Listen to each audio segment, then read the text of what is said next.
Shall I proceed with the case, ma'am? Yeah, you can start. Okay. First, the demographic details. The patient name is Mr. Sundar. He's 70 years of age. He's male. He is watchman by occupation, and he hails from Tyagaraja Nagar, Chennai. And according to modified Kuppuswamy scale, he is from low socioeconomic status, ma'am. What is Low middle modified class. Kusama scale? Who developed that? What is it? Like it measures one's socioeconomic status on three parameters, ma'am. One Uh, is occupation, education, and per capita income, and we give the rating from 1 to 10, and we classify accordingly. okay. Who is Kupusami? I think an epidemiologist. Epidemiologist or anesthetist? Who is he? Don't know. Okay. Don't know. So this is modified Kupusami scale, lower middle class. How do you say? Yes, ma'am. So better to avoid no. So there is no belonging to low socioeconomic status. That is enough. We don't ask for Okay. the scale and all in your presentation in surgery, especially.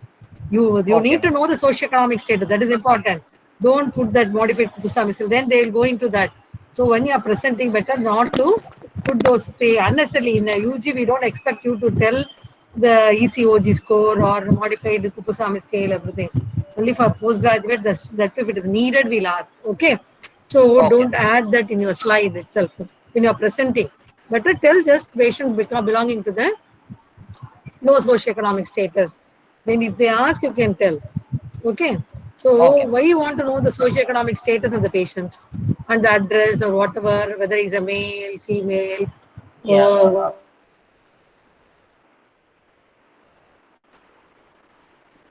Can you hear me, ma'am?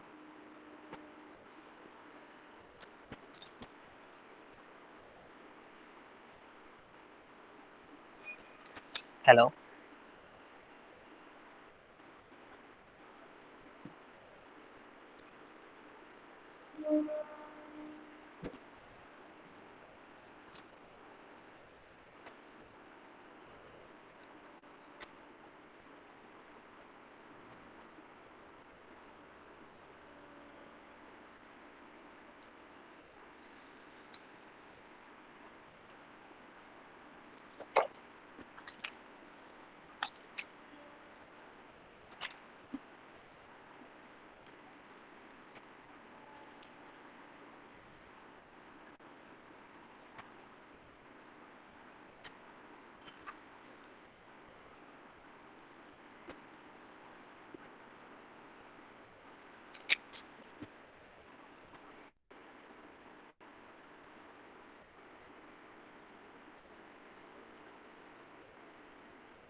hello, Karthik.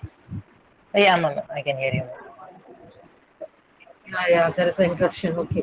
Why you want to know the demographic details in a case of, for example, you are having some patient now, no? This patient, why you want to know everything? whether he's Yeah, sex, ma'am. Demographic details. whether Yeah, I'll go by.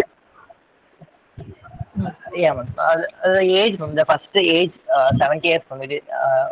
Carcinomas are more common in older age than in general. And certain diseases are like gender predisposition, and it okay. in case of lung carcinomas, occupation is significant, ma'am. And socioeconomic status, maybe in case of TB or malnutrition, it is important. Malnutrition or low socio-economic status, even malignancies are becoming more common nowadays because of their diet, like stomach or other malignancies. Whereas higher socio-economic status, some malignancies are common, like breast. Okay, so you Okay. have to know the basic details in any patient. Okay, okay, go to the Okay. next slide. Don't mention that swell and all hereafter. Okay. Oh, okay, ma'am. Okay, lady. The chief complaints: abdominal pain for since 6 months and vomiting since 1 month. Always you should tell in chronological order. That is correct. 6 months, what is the first complaint? Followed by vomiting. That is Abdominal the chief. pain. Yes, ma'am.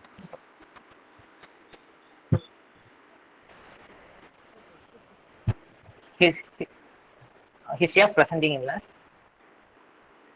Can you hear me, ma'am? I think it is short. Yeah, I can hear you. Tell me. Oh, okay, okay. A patient was apparently normal 6 months ago, after which patient complains of pain for the past 6 months in the abdomen. The nature of pain is it is insidious in onset. Initially, it was colic in nature. It is colic because it had a pain-free period, and it is non-radiating. It is aggravated by food ingestion and You reduced even by say antibiotics. intermittent. There is no need to add colicky. If it is pain-free period is there, you can make it as intermittent pain.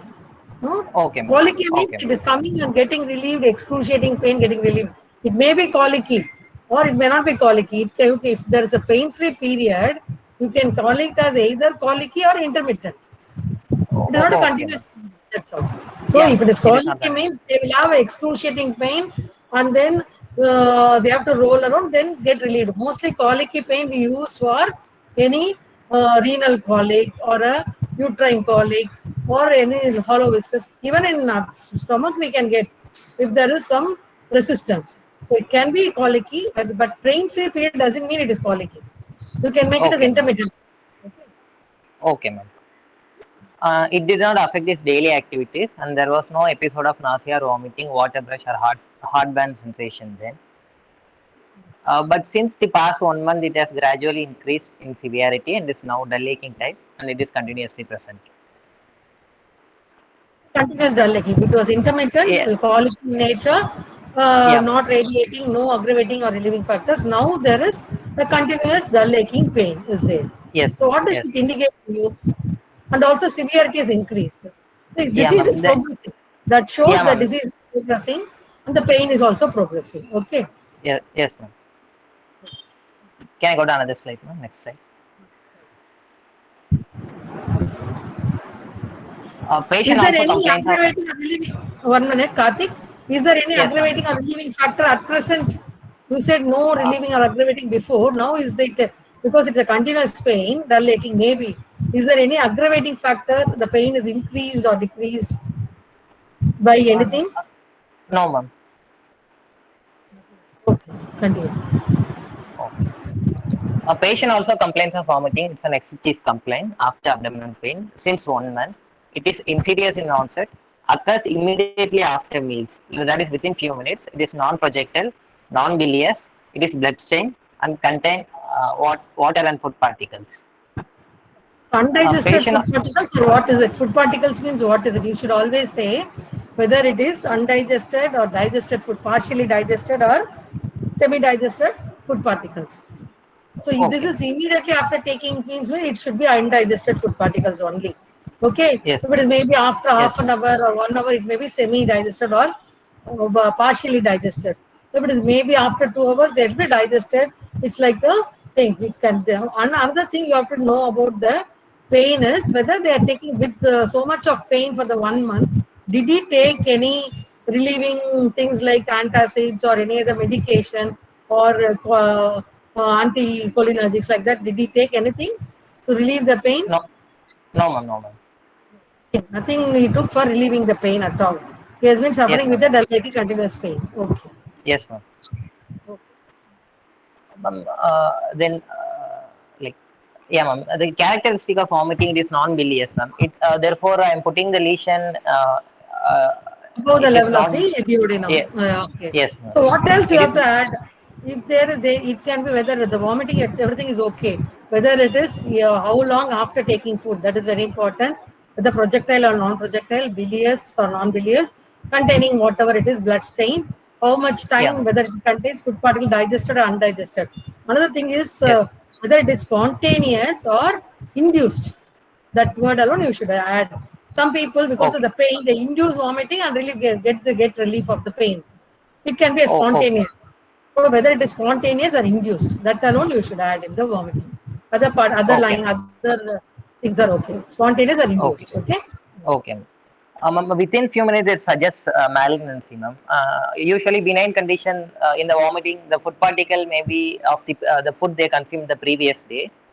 Yeah. In malignancy, here the muscularis propria is affected, ma'am. Therefore, Depends on the, the it may be having a partial obstruction or a complete obstruction.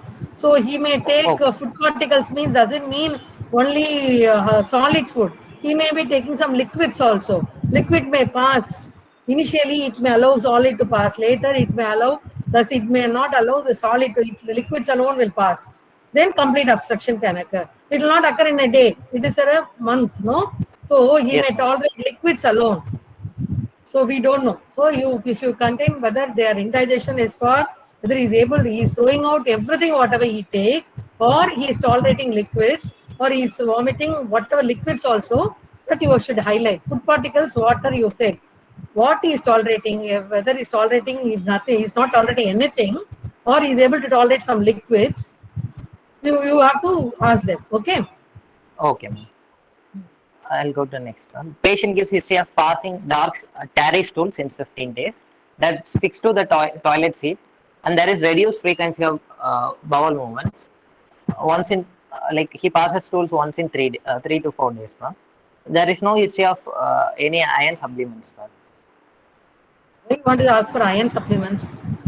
Ma'am, actually, when he takes iron tablet, also the stool is dark That tarry, can be ma'am. dark colored stools, but it will not stick to the toilet seat. Yeah, No, yeah, ma'am. usually dark To colored differentiate stools it, maybe. Tell me. yeah, yeah, to differentiate, ma'am, whether it is from taking iron or it is Melina. due to upper Melina GFP. is passing of the blood in the stools. Whether it is Yes, melina ma'am. or dark colored stools, because of maybe even beetroot, the consumption of beetroot or iron containing supplements, all these may change the color of the stools. So you want to delineate between melina and discoloration due to drugs intake or due to other like iron supplements or food intake. You have to differentiate. So melina Yes, ma'am. is dark tarry stools with stickiness. That is melina. Yes. Okay. What is the cause for Okay, ma'am. melina? Why melina Ma'am, occurs? upper GA bleed, ma'am. Upper GA bleed. Usually above which point? Upper GA bleed means where? From till The what? ligament of trapezius, ma'am. But it can occur even below. Why above the ligament of teeth you get melina? Ma'am, due to acidic content, ma'am, the iron get Acid oxidized. hematin is formed because there is a Yes, bleeding. Acid is there already in the stomach, which makes into acid acid hematin, which hematine. makes acid even makes it dark colored. But rarely it can occur even up to the eosinophil junction also. As the acid is coming down. For you, if you take above the ligament of teeth, okay. But it can occur even in the small intestine also. Rarely melina can occur. Okay. So, Okay. melina, what is melina? What is hematochezia? What is the difference between melina and hematochezia? Uh, the former is upper GA bleed, ma'am. The latter is lower GA bleed. And here What we is the can see difference? in the What is hematochezia?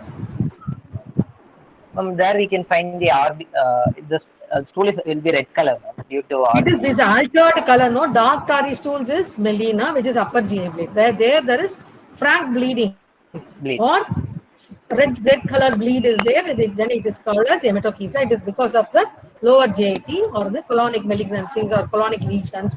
You get hematochezia. Okay. So you should know Okay, what ma'am. is melina, what is hematochezia. 3 to 4 days duration. What does it mean? Anything. What do you mean by constipation? What do you mean by constipation? What is the definition of constipation? Like he passes stools once in 3 days, ma'am. The frequency alone or the consistency of the stool. So once in 3 to 4 days passing is different because he doesn't take any food. He's passing once in 3 days. But if it is a normal stools, it is okay. What is the difference between constipation and decreased frequency of defecation? Constipation is passing hardened stools. Okay. Beyond 3 days. After 3 days, but the duration is more than 3 days. But it should be hard and formed stools. Whereas here he may be passing a loose stools also, but once in 3 to 4 days. That is not constipation. Okay. Constipation passing hardened stools, hardened formed stools once more for a duration more than 3 days. Okay. Okay. Yeah. There is history of loss of appetite present since 1 month. There is history of weight loss also, ma'am. The patient was weighing 52 kgs 1 month ago, and now he weighs 45 kg, ma'am. So he has lost 75 kg. For you? Is it significant loss of weight? Yeah, ma'am. Yeah, ma'am. Anything more than 5% in a month is significant. More than 5% per month. 10% of loss. Within a period of more than 10% of weight loss within a duration of 6 months, not 5%.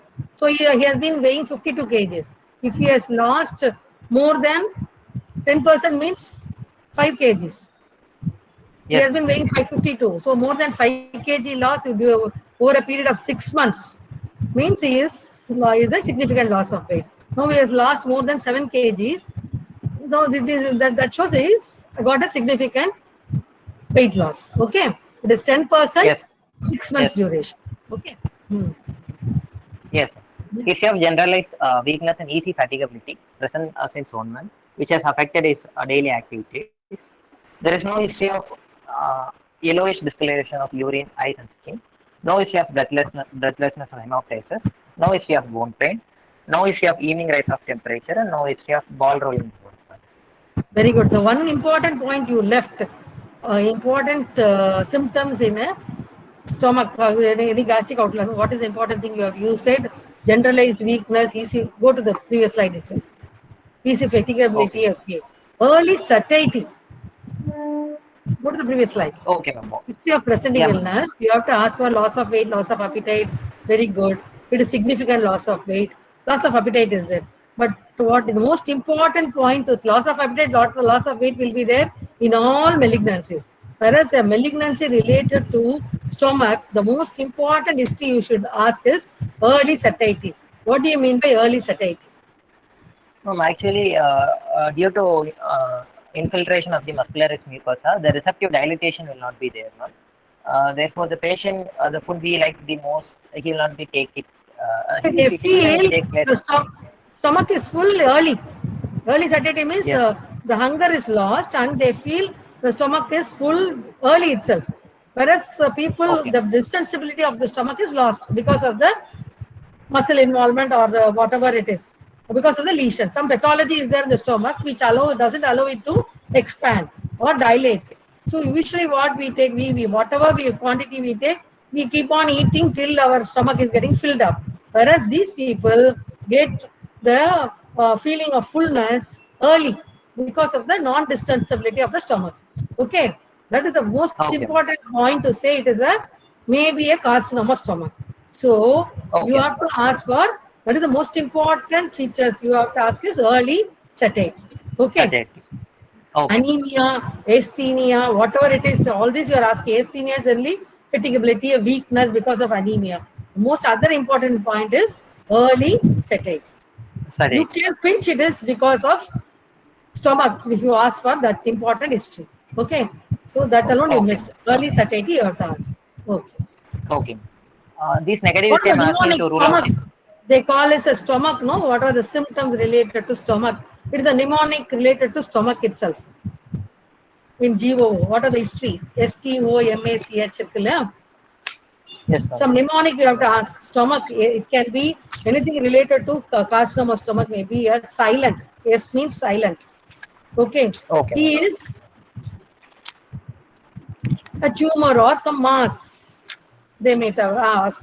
All this, the common history you should ask is, so it is a mnemonic related to stomach itself, STOMACH. S is silent. Most of the people, it can be a silent malignancy. They will not have any symptoms, but they may have only anemia alone, and they will go for, you will detect this routinely. That is silent. T is some tumor. Okay. O is Okay, ma'am. O is obstruction. GO, what your case, no? They may go for Yes, ma'am. obstruction. M is melena, what your patient has got. Huh? Okay. Yes, ma'am. A is anemia, asthenia, and achlorhydria. All these can be features. A, no, anemia, asthenia, and achlorhydria. In Huh? chloride, yeah. Yeah. C is cachexia. Usually they go for a cachexia. You said the loss of weight is there. They go become skin and bone. That is cachexia. H is, they can have hyperchlorhydria. No, we said no. They may develop as a so features of acidity. So they may develop like vomiting, all this. Okay. So these are the Okay. conditions. You have a mnemonic, these symptoms you have to ask. So one of the early things you have to know is early satiety. That alone you missed. Otherwise it is okay. Go. Go to the next Okay. slide. Ma'am, I couldn't understand the silent part.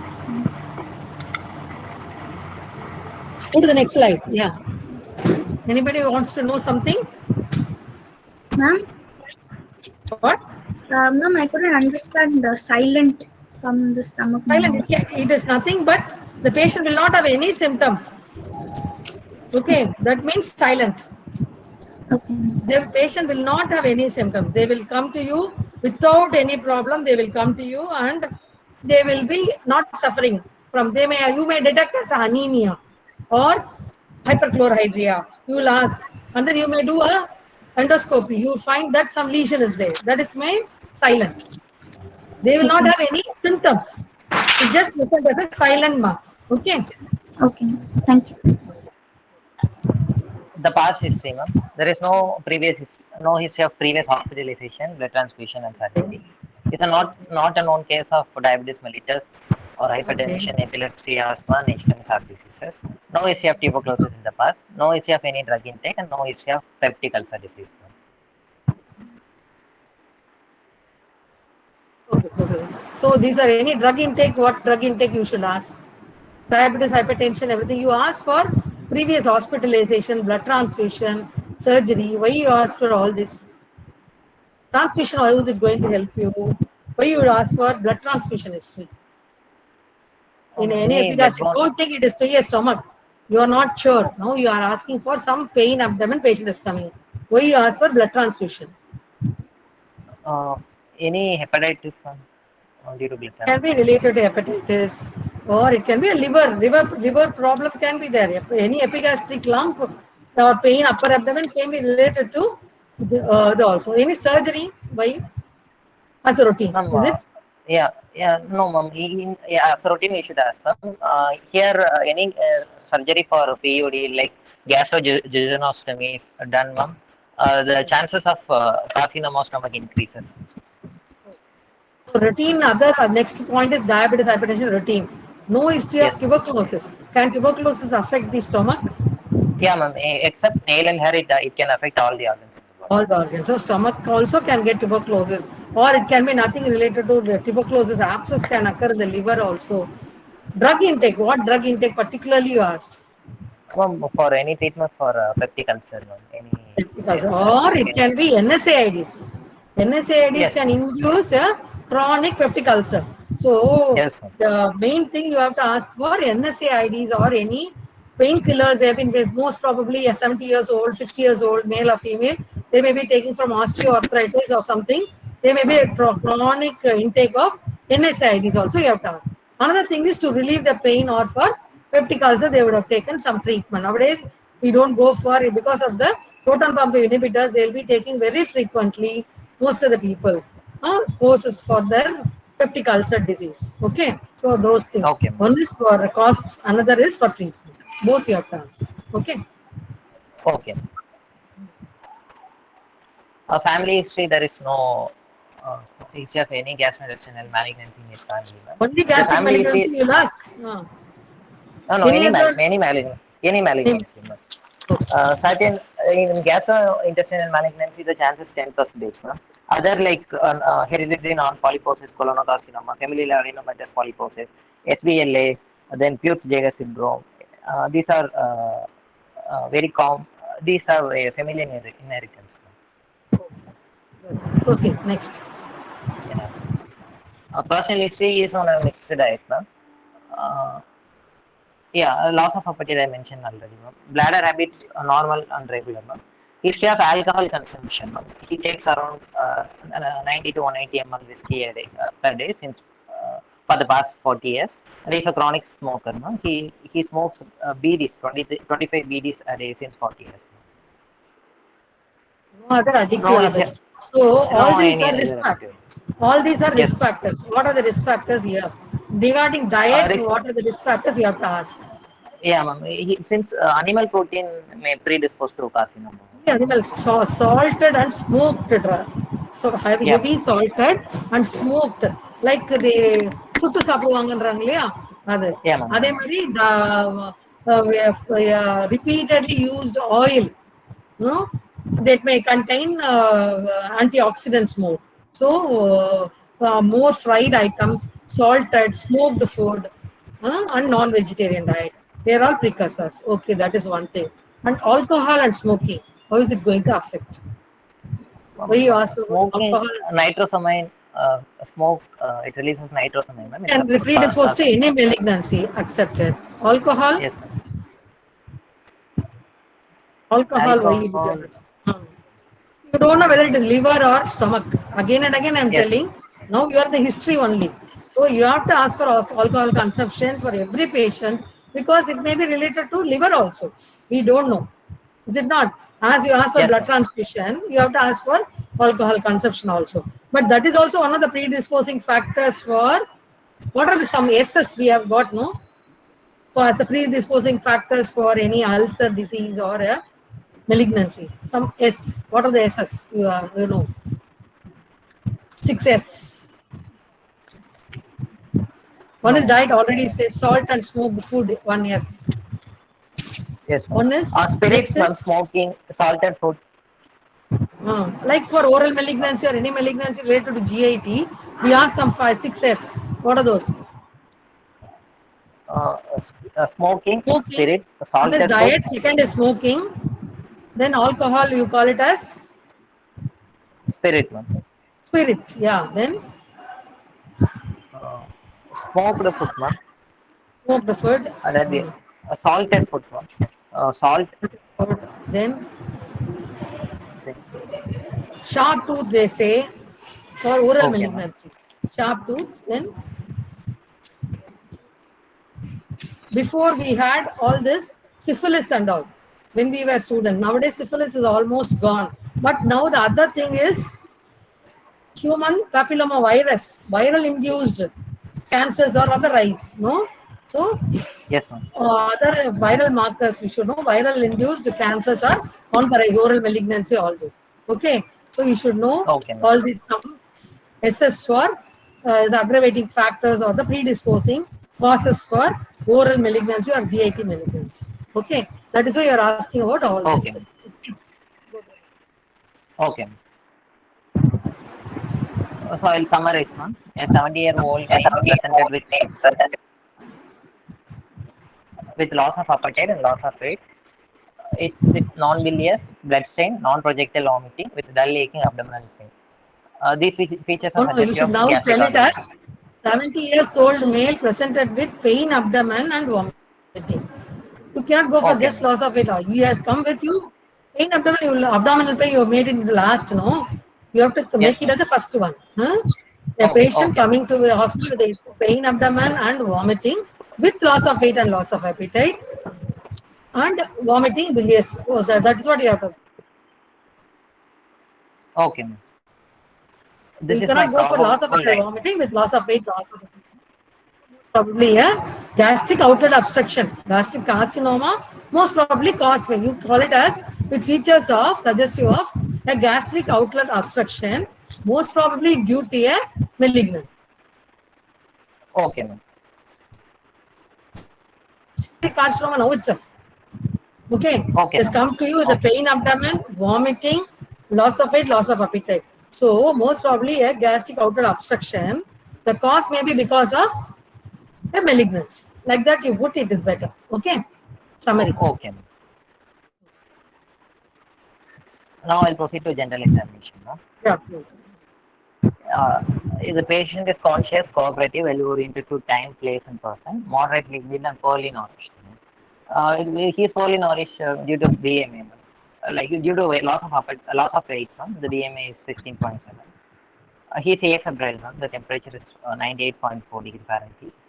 BP 100 by 70 mmHg. Pulse rate is 96 beats per minute. Respiratory rate is 15 per minute. And his SpO2 level is 97. Did you see the patient which is there in our ward? No, no. You didn't come to the No, hospital. No. We have one patient of epigastric mass at present. No, if Okay. anybody is coming to the hospital, you can just have a look at the patient because you are presenting a case. There is one patient, similar patient is there in the ward under evaluation. You need not come as a bulk and all. One or two people come by turns and then see the patient if possible. Okay. Take utmost Okay. precautions and comments. Okay. Okay. The pallor is present due to upper GA bleed. No icterus, no clubbing, no cyanosis, no pedal edema, no general. Only because of upper GI bleed or anything else. Pallor can be because of per se malignancy also. Because the erythropoiesis is affected. It is not only because of production is also lost and also loss is there. So pallor anemia asthenia is not only because of loss. It is also because of the malignancy itself. The erythropoiesis itself is affected. Is it not? Yes, Okay. yes. And nutritionally, they are also not going to take. It's all multiple factors. Pallor is not only because of loss. It is because of malnutrition. They don't take food. No, whatever he's taking, he's going to vomit. He doesn't take. Yes. Intake is less. Production of the RBC is less, and the loss is there. So everything contributes for pallor. Okay. Okay. Local examination. Abdomen. Inspection, the shape of the abdomen is normal. Umbilicus is in the center. What do you mean by normal shape? What is the normal shape of the abdomen? Scaphoid. Yeah. Like this is central. Go to the next one. Yeah. No visible mass, no visible pulsation and peristalsis. Actually, the visible peristalsis will suggest of gastric outlet obstruction. What we should do now to find out peristalsis is there? Just like that, you cannot see the peristalsis. What we should have done to find out the peristalsis? We'll ask them to we give water. What? How much you will give? 100 ml. 100 ml is not enough. To produce peristalsis, the stomach should dilate or distend, no? So you have to, if it is a minimum 500 ml, you have to give. One bottle of water, they say. No, 100 ml is very, very less. You will not develop peristalsis. Oh. So 500 ml to 1 liter of water, you have to ask the patient to drink and then sit for some time. You observe after half an hour only.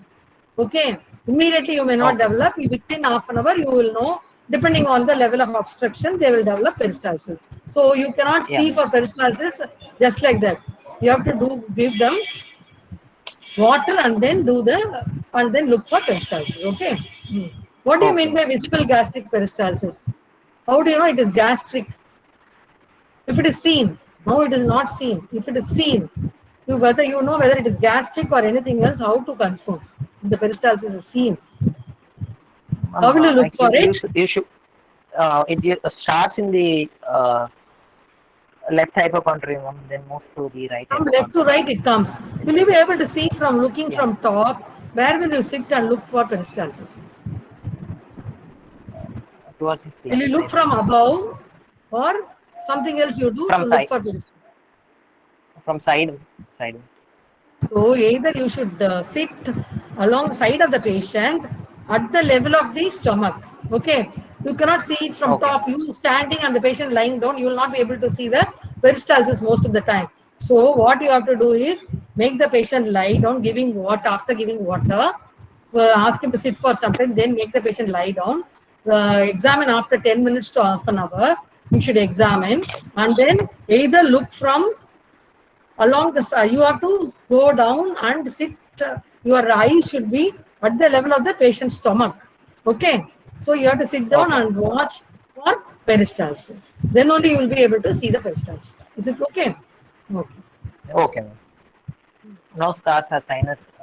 Therefore, there is no previous. There are dilated veins. What do you mean by that? Dilated.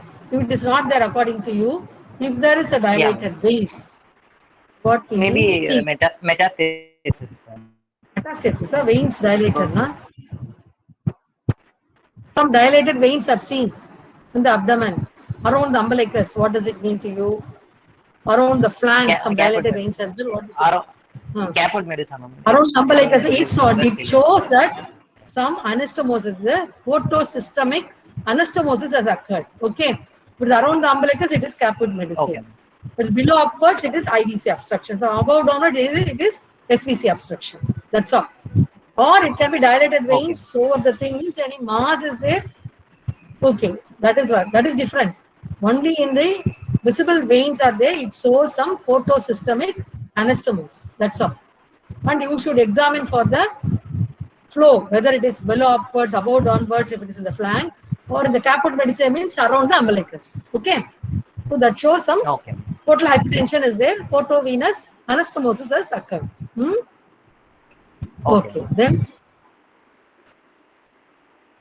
no scars, no sinuses accepted. Then hernial orifices. Will you just like that look for hernial orifices? What will you do when you look at the hernial orifices? You say hernial orifice is free. What will you make the patient to do when you look for hernial orifices? Cough impulse. Yeah, you have to make the patient to increase the intra-abdominal pressure. How to increase the intra-abdominal pressure? One is cough, accepted. Anything else you can do to look for hernial orifices? Valsalva. Huh? Valsalva. Valsalva, yeah. Nose and mouth can be blocked and ask them to blow once. Next step. Then anything else? Because you have not seen any case of abdomen, I want to explain everything. Not only for this patient. How to look for hernial orifice. One is cough. Second is Valsalva maneuver. How to increase the intra-abdominal pressure. That's all, no? You can either do the head rising test or leg rising test also. Yes. When you do the leg rising test, they may develop some swellings. Like Malgagnis bulge you see, no, in a hernia, that shows the abdominal muscle is weak. You call that as Malgagnis bulge. I already told you last time. So that is because of Carnot's test or the leg rising test. So that makes the hernial orifice to become bulge. So you increase the intra-abdominal pressure. That's all. To look for, but you cannot see hernial orifice just like that. You have to do some maneuver to see for hernial orifice. That is why you wanted to insist on it. Either the simple is doing a cough. Ask the patient to cough or do a leg rising test. You do, then the hernia will be seen well. Okay. External genitalia. Why you want to look? What you want to look? Like any hydrocele or any swelling, not hydrocele per se, any swelling in the genitalia. Why you want to know the size of hydrocele? Any enlargement of the scrotum. Why you want to know? Total enlargement is there. Epigastric mass is there. Is it related? One epigastric mass is there and the scrotal swelling is there. Is it related? Yeah, ma'am. Secondary metastasis may occur. How does secondary metastasis go to the epigastrium from the scrotum? Why it is going to the epigastrium? See, it is in the scrotum, but you are having some epigastric mass. How do you correlate that?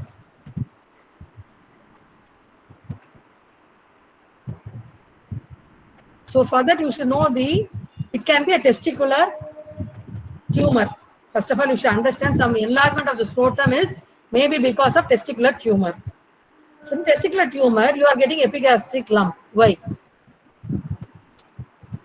Or testicular carcinoma, testicular malignancy, you can develop epigastric lump. Common, that is very common to get.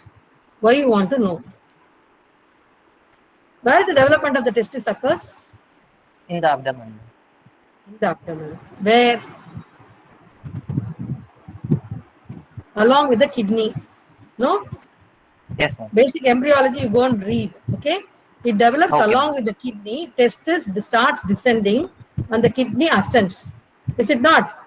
Okay. Yes, ma'am. What happens during testicular development? Around the intrauterine third month only it starts coming down, occupying the inguinal canal, and at the time of birth only it is entering into the scrotum. So the lymphatic drainage, where is it for the testis? In the The abdomen. lymphatic drainage of testis is in the abdomen. What nodes? Para-aortic nodes. In yes. Para-aortic nodes are located in the above the umbilicus in the region of the epigastrium. Okay, so that is Okay. why some you have to look for the external genitalia. So it may not be related to stomach at all. Some epigastric mass, you have to look for external genitalia. It's very important because if you leave that and some scrotal mass is there, you, the 70 years old male, can also develop a testicular carcinoma. Testicular carcinoma with the liver secondaries in the epigastric para-aortic nodes. It will be the same presentation, and they also have one more finding. What is the most important finding common to stomach and testicular malignancy? Where else will you look for? If there is epigastric mass, testicular mass, any other mass you have to look for? Anybody can answer. It's open question. There is some testicular mass, epigastric mass. At next higher level, where will you look for? Supraclavicular fossa. Ah, very good. Kirtana, is it? Supraclavicular nodes. What is it? Why you are looking for supraclavicular? What is the sign called? Crossier sign, ma'am. That is Witchow's. Crozier sign. What is it? Why the supraclavicular nodes are enlarged in carcinoma, stomach, ovary, or in testicular malignancy, everywhere? How the Crozier nodes are involved? It is a supraclavicular node between the two heads of the sternocleidomastoid. Okay. How does it go there? From the para-aortic node, how is it going and entering into the, or from the GIT, how is it going to the supraclavicular fossa? It is only left supraclavicular fossa. Is it not? Crozier sign is left supraclavicular nodal involvement from GIT or ovary or testis. Is it not? Well, how does it go there? That is my question. How does it go into the left supraclavicular region?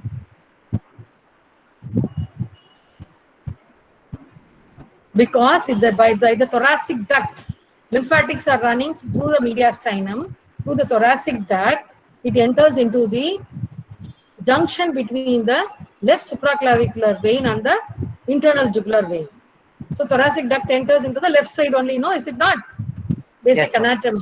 So left internal jugular vein ko supraclavicular vein ko naduvula thoracic duct is entering. Then by retrograde flow, because of the lymphatic obstruction, it goes to the supraclavicular region and enlargement of the supraclavicular node, which is situated between the two heads of the sternocleidomastoid. Okay, that is why you are getting that. Totally you missed in your examination. You should have. Did you look for supraclavicular fossa here in this patient? No, ma'am. You have to look for specifically you have to mention the supraclavicular fossa in any GI malignancy, whether it is colonic, stomach, ovarian. So the external genitalia examination is now I am insisting more on this because any malignancy or any quadrant involvement in the abdomen, 9 quadrants, always examine the 10th quadrant as a importance should be given, because external genitalia, if there is a swelling, then your diagnosis totally changes. You may miss the diagnosis itself. You think it is a stomach carcinoma, but actually the problem is patient. We have seen 10 centimeter mass in the epigastrium with a testicular malignancy. Okay, with a Crozier sign. supraclavicular node. So you think it is a carcinoma stomach with Freisias. It is not so. It is because of the testicular malignancy, parietic nodes are involved. Okay. So always Okay. look for external genitalia. That is why I wanted to highlight it. Okay. Go to the next slide. Okay, ma'am. Then palpation, ma'am. A vague mass is palpable in the epigastric region, extending into the left hypochondrium with ill-defined borders, no? And the nodular surface of size 2 centimeter plus 3 centimeter. Hard in consistency, it is non-tender and moves with respiration. The mass becomes less prominent on head-raising test. It is non-pulsatile. Liver and spleen are non-palpable. Hernial orifices are intact and no palpable lymph nodes. No? So coming to each point, first point is a vague mass. Okay, that's understood. Extending into the left hypochondrium. From the epigastrium to the left hypochondrium.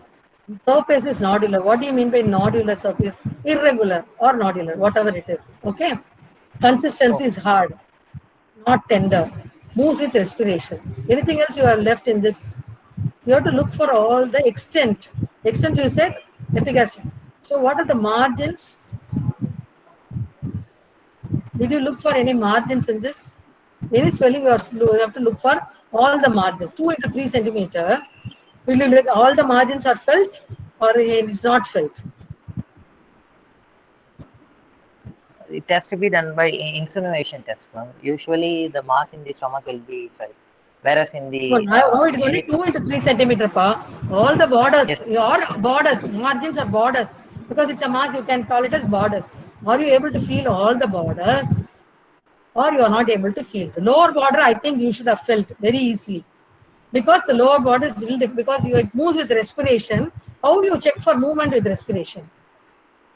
We'll keep our hand on the mass pump and in the respiration. And on the mass, for movement with respiration. Over the mass, you should keep your fingers. You have to feel the mass, and the lower border should be identified, and you have to keep your fingers below the lower border. Okay. For movement with respiration, you cannot keep over the mass and feel for respiration, movements with respiration. You have to feel the mass, see the lower border. Okay. For example, liver also, whether movement with respiration, how will you feel? You keep your fingers below the lower border of the liver, not over the liver we will keep. You are keeping the fingers below the lower border. Okay. For spleen or liver or any mass, movement with respiration should be checked by keeping the fingers below the level of the lower border. Then ask the patient to take deep breaths. It moves, it comes and it moves away from your fingers and comes and hit your fingers back. Okay. So always feel the lower border and then look for movement with respiration. That is why borders are very important here. You have to look for all the borders. In most of the epigastric region masses, it's very small, you are able to palpate all the borders. Otherwise, lower border alone is felt and the sides will be felt, but the upper border is near the sternum. You may not be able to see the upper border clearly. Most of the epigastric masses, okay? So lower border should be felt on sides. Another thing you said, because I cannot insinuate your fingers. Why? How to differentiate a liver mass from the epigastric mass because of the stomach or pancreas? How to differentiate? If you are able to insinuate, then it is stomach mass. If not, it would be in the liver or spleen in the upper border. So you cannot insinuate your fingers between the costal margin and the mass. Then it is most probably on the right side it may be liver, left side it can be spleen. Whereas if you are able to insinuate your fingers between the mass and the subcostal region, most probably it is a stomach. Okay. So that is why you have left all this. Borders should be told, and the intrinsic mobility. Did you look for any intrinsic mobility of the mass? Yes, ma'am. Intrinsic in the liver mass, in the stomach mass, the intrinsic mobility will be present. No? Did tell that also. So one is movement with respiration, another is intrinsic mobility.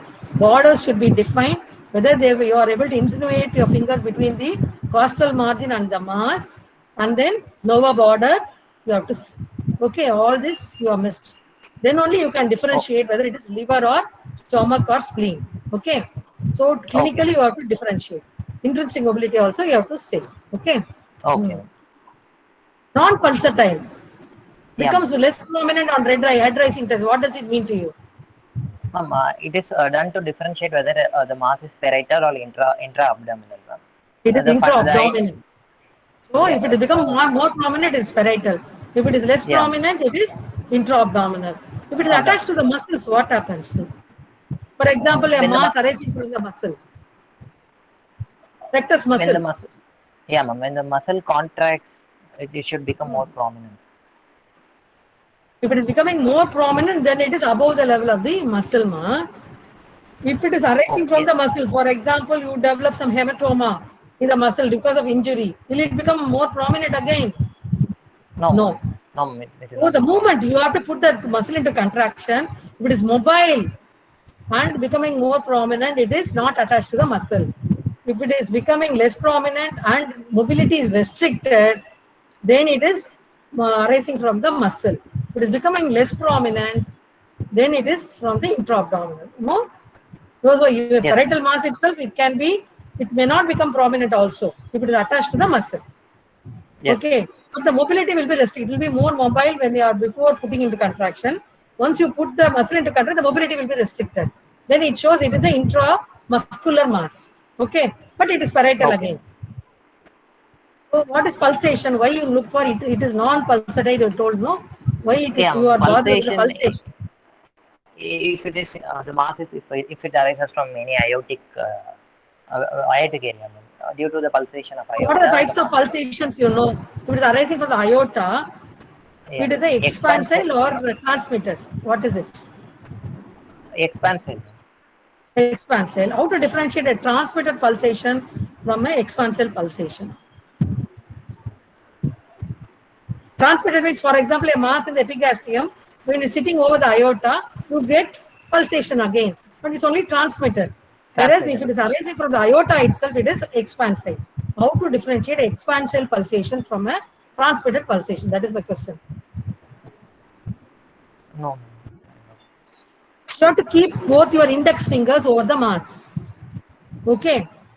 Okay, Yeah, ma'am. with every beat, what happens if it is two finger test? Somebody has given very good.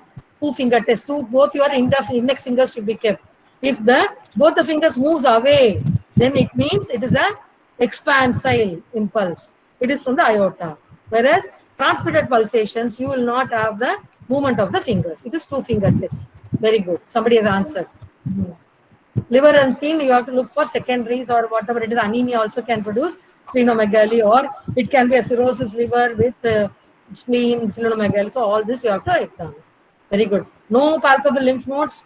Okay, but you have to specifically tell about the Crozier sign, Left. left supraclavicular. Where else you Yeah. look for lymph nodes? Particularly, Ma'am. one is left supraclavicular. Next Yeah, is ma'am. Like parectal, I have done separately. parietal uterine. General exam, palpation. Where else will you look for? One is, I said, supraclavicular fossa. Next, where else Yes. in axilla will you look for? Yeah, ma'am. Yeah, ma'am. Irish node. Iris nodes. Around the umbilicus, Yeah, ma'am. Sister, what? Sister some Mary nodules is Jose. there. Yeah, ma'am. Sister So all Mary. this you have to look Jose. for until there are no lesions in this left supraclavicular fossa, left axillary fold, anterior axillary fold, around the umbilicus. These are all to rule Oh, out the metastatic deposits. Okay. Then okay. last one is colorectal exam. Understood. But here itself, you have to look for all this if you are suspecting a carcinoma stomach. Okay. These Okay. three things you have to mention. Okay. Okay. Go to the next. Percussion. No? When we percuss, dull note is present over the mask. No? Resonant no, not present over the rest of the abdomen, including the flanks. Flanks, why you are bothered? Resonant note is there. The flanks, what does it mean to you? Including the flanks you have mentioned, no? If Yeah, the ma'am. flanks are resonant, what does it mean to you? Next sentence explains that. No evidence of free fluid. Yeah, if the flanks are free, then you know that there is no free fluid in the abdomen. That's all. You have explained in the next sentence itself. Okay. Yes. Then auscultation now. Vowel sounds are heard. Then here specifically we do succussion splash test What do now. you mean by succussion splash? Ma'am, the like it will be present if the stomach content if it is present if there is delayed emptying and dilatation of stomach. Ma'am. Okay, how to know the distended the stomach or not? Any other test will you do to look for distended stomach? You have epigastric mass, you said vague mass is there. Yeah, ma'am. Like Any if other test? when we Succussion flash says you have to give some liquid and make the patient as a whole. You have to move the patient. It's not very easy. So if you keep the step and you hear some sounds, then it says it got gastric outlet obstruction is there. Some splash is heard. Anything else to know the borders of the stomach? Will you do any other test? yeah, ma'am, like that is called ausculto percussion test. No? Ausculto percussion. Okay. What is it? We'll keep the bell of the stud in the center of epigastrium, ma'am. Then and we'll percuss over the stomach, ma'am. If there is If it will give, any dullness, is there a then change it in is the note? You mark those things. yeah, that is If greater the- curvature of stomach, ma'am. That's the greater curvature of the stomach. It may be extended down up to the umbilicus, below umbilicus also, depending on the distance. It is more common with, not with malignancy. Malignancy, you are not getting a distended stomach. Whereas gastric outlet obstruction due to benign causes, you can develop a distended stomach. No, it is not relevant in this patient, but you should know there is something called auscultopercussion. If it is a GOO because of benign lesions, you will do that. Okay. Okay. Then I'll perectal examination, ma'am. It is done by digital inspection is normal, ma'am. It is done by digital palpation. The tone of the sphincter is normal, ma'am. Within lumen, bellets of stool present, ma'am. Rectal wall mucosa is smooth with no deposit, ma'am. Outside the wall, there was no palpable mass, ma'am. Then gloved finger stained with dark stool, that is due to a melanoma. Good. Go to the next slide. Yeah, ma'am. In case if it is, any palpable mass is present outside the outside the wall, it's assessed. That is called plumbar shelf, ma'am. Plumbar shelf. It is the rectovesical pouch or the rectouterine pouch in case of females. Some nodules are felt. It is called Plumbar shelf. Yes. Accepted. Other systemic examination, ma'am. Go to the next slide. Yeah. Provisional diagnosis. Carcinoma of stomach, ma'am. The reason favoring first is How you age always group. give us the diagnosis of gastric outlet obstruction. The cause may be the GOO is your case. Don't tell Yeah, us ma'am. carcinoma stomach. They get the patient coming to you with vomiting immediately after taking food. So you should Yes. always give the diagnosis as gastric outlet obstruction is your diagnosis. Obstruction. Probably due to carcinoma second is your cause. Okay. The diagnosis is gastric outlet obstruction, not CS stomach. Okay. CS stomach you can say only by giving a pathological diagnosis after doing endoscopy, everything. So your provisional diagnosis here will be gastric outlet obstruction. Okay. Okay, okay, ma'am. In the Bailey and Lowe is given that Points like to say gastric it outlet. is malignancy. You are now giving reasons to say it is malignancy. GOO due to malignancy. What are the points? Old age, accepted. Then, Yeah, ma'am. Then the loss of weight and loss of appetite. Then the GA bleed, ma'am. Then the risk short factors duration. associated. Within 6 months, he has developed like this. So it should be probably a malignancy. Second thing, short duration, rapid progression. Okay. Loss of weight, Yeah. loss of appetite accepted. Upper GA bleeding is there. Melena, anemia. And then is aggravating risk factors are alcoholism and smoking. And then a mass in the epigastrium. Okay. Yeah. Yeah. All these makes you Is it think not it is like GO because. yeah, ma'am. Is it not that GOO should be considered malignant until proven otherwise? GOO it should be proved as, considered as. It should be malignant until otherwise proved it is not so. Yeah, no need. If it is young age, chronic problem, GOO we commonly see in chronic duodenal ulcer also. GOO because of chronic duodenal ulcer. GOO causes are so many. Here, because of the old age, all your points are in favor for a malignancy. Accepted. But you cannot give the diagnosis as CS stomach. Because you don't know. It can be a pancreatic malignancy also.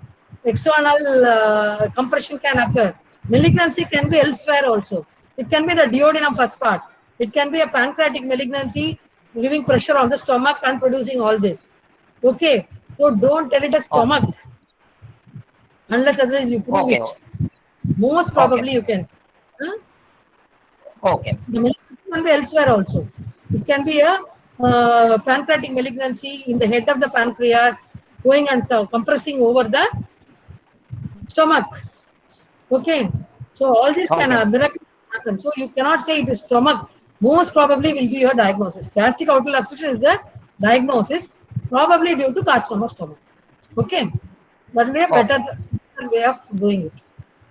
It's a malignancy, 100%. Malignancy can be a stomach, duodenum, pancreatic, anything can be there. Okay. Okay.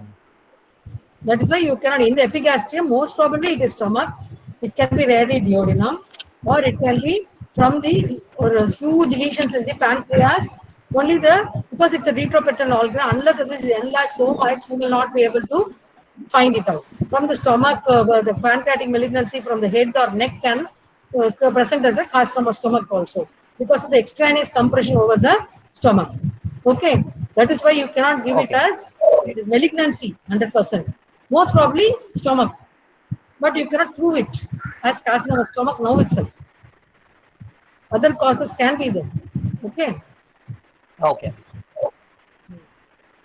What are the investigations? Yeah. Complete blood count, ma'am. Yeah. Then serum electrolytes. Serum electrolytes in this case were important. What is the metabolic problem he is going to get because of the vomiting? What is the most common metabolic? Metabolic alkalosis.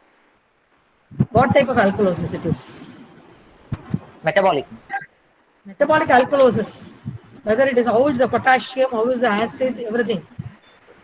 The patient will have hypokalemia as well. No? Hypokalemia, metabolic alkalosis. They will go for because of the repeated vomiting. Acid is lost. Another is potassium is lost. So hypokalemic, hyponatremic, and hypochloric. Metabolic alkalosis. They will go for. Okay. So that's why you have to check for our electrolytes. Blood count because hemoglobin will be low. Other parameters may be low. Yeah. Okay. What is the diagnosis? You have to go for an ultrasound basically before you do a endoscopy also. So that is the baseline investigations. You always have an imaging study done before your endoscopy. So what is imaging? Ultrasound is the basic imaging you can know. What are the advantages of ultrasound? Non-invasive. Non-invasive. What are all the points you are going to get from ultrasound, doing an ultrasound? Like any secondary spread. First is you are doing the anatomical diagnosis, whether it is stomach or pancreas or the left lobe of liver. We don't know. So anatomical lesion, where is it arising from? You can pinpoint one thing. Next is secondaries, like whether it is secondaries in the liver or free fluid in the abdomen, you can find out. Extent of the lesion, posterior limit of the lesion. Okay, and then the metastasis. All this can be found out by doing an ultrasound itself. Yeah. So basically, you do that, then go for an upper GI endoscopy. Okay. The endoscopy, what is it going to help? How is it going to help you? We'll be able to see whether it is due to ulcer or any proliferative lesion. Proliferative or cauliflower-like lesion. It can be an ulcerative lesion or ulceroproliferative lesion, or it may not be in the mucosa itself. What does you call that as then? Mucosa may be normal. Okay. Where and all mucosa can be normal. Your endoscopy is not going to be helpful to you. But there is a mass. Where and all it is like this and like that. Yes, very good, Janvi. Linitis plastica, very good. Anything else? Linitis plastica, it is no involvement of the mucosa. It is only muscularis mucosa involved, and the patient will have constricted stomach. Anything else? Lymphomas of the stomach, gist, everything mucosa may be normal. You develop only extraneous compression and extraneous symptoms. Okay, all this can develop. Mucosa may be normal. Your endoscopy may not be helpful to you. Or very early lesions. or sometimes you may miss if it is in the fundus of the stomach. Okay, all this you have to go for barium meal. Those are the indications for barium meal, where you cannot find out by endoscopy.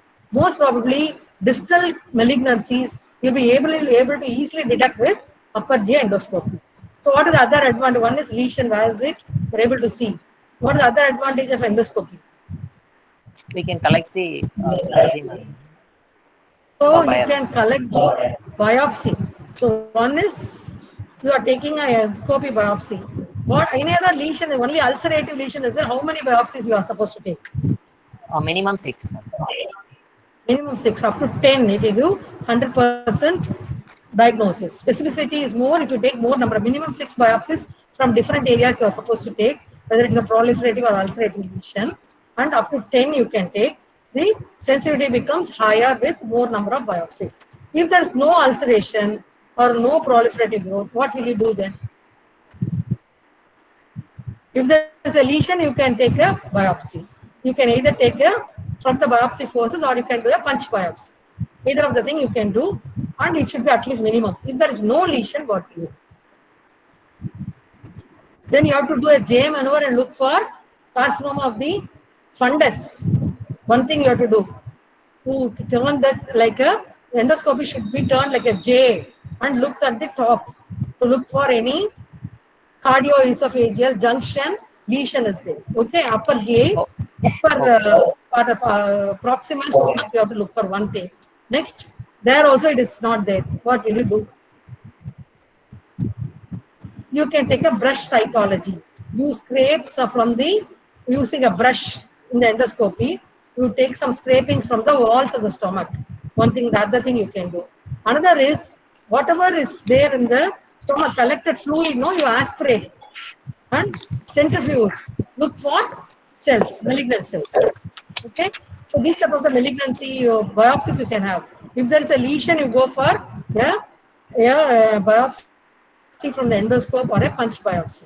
If it is ulcerative lesion. If there is no lesion, you go to brush cytology or aspiration and cytology. Okay, these are the advantage of doing the upper J endoscopy.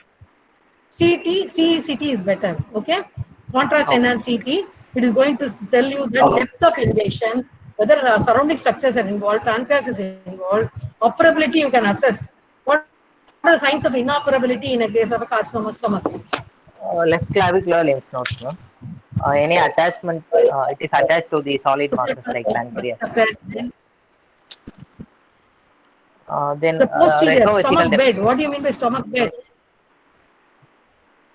The structure Posteriorly, if it is infiltration is there into the pancreas or the transverse colon or mesentery or the vessels are involved, all these make you inoperable. You can do only a palliative. So stomach bed is involved. You are not able to. The fixity of the lesion, all this makes it inoperable. The most important is liver mets or a free fluid abdomen, peritoneal mets. All this makes you inoperable. Okay. So operability should be assessed, can be assessed.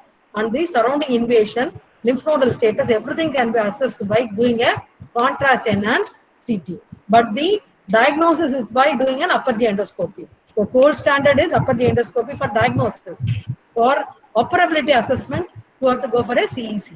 Okay. Another you tell barium meal already we discussed. CEA, if it is elevated, it's more of a prognostic factor. Biopsy you told. Laparoscopy, diagnostic laparoscopy. Why you want to do, where you want to do. I mean, like to assess the operability again. I told you, no, you don't have to operate one patient already if the securities are there. So assess the operability. First, you always do a diagnostic laparoscopy. If there is some free fluid, what will you do then? You instill some normal saline and take out the fluid. As I told in endoscopy, you have to look for malignant cells in the free fluid. The free fluid may be because of hyperproteinemia, anemia. Also, patient can develop ascites. Is it not? Yes. Whether it is malignant ascites or a simple ascites, you have to rule out by aspirating the fluid, by instilling.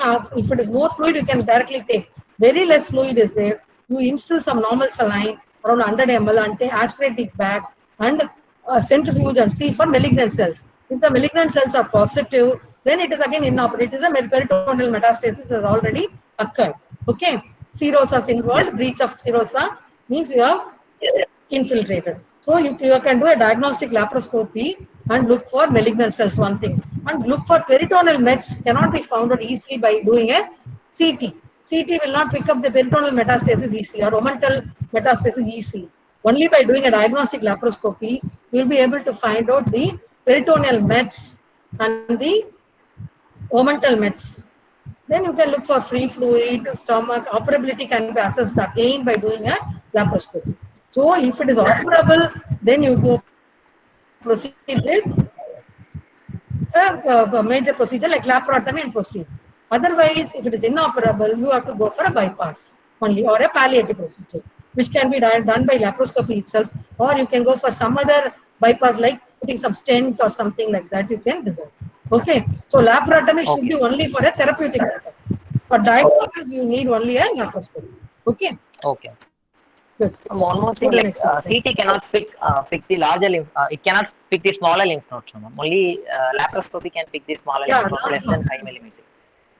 Less than 1 centimeter, it is very difficult to put by CECT.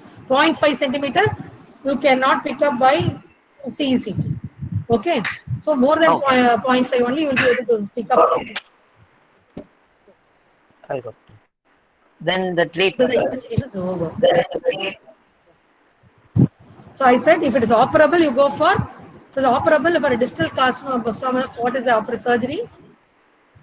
Subtotal gastrectomy.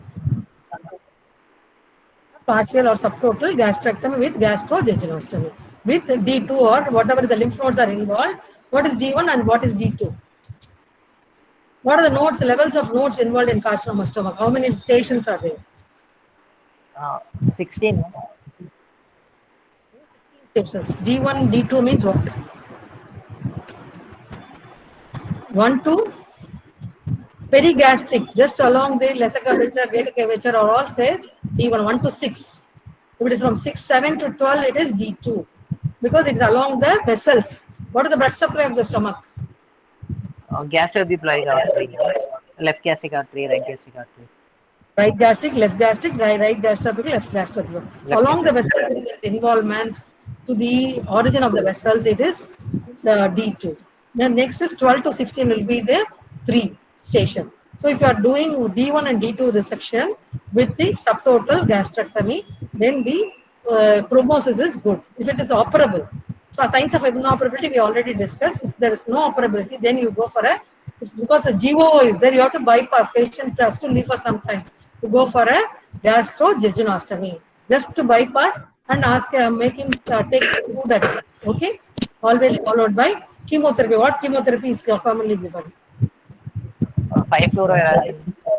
5-fluorouracil, cisplatin, all this can be given. I think the time is, we have taken a very long time. I think it has been useful to you. Is it okay, or if you want to discuss more? I think this is enough because we have started with only history and examination. We'll discuss in detail next time. Okay? Any doubts on there?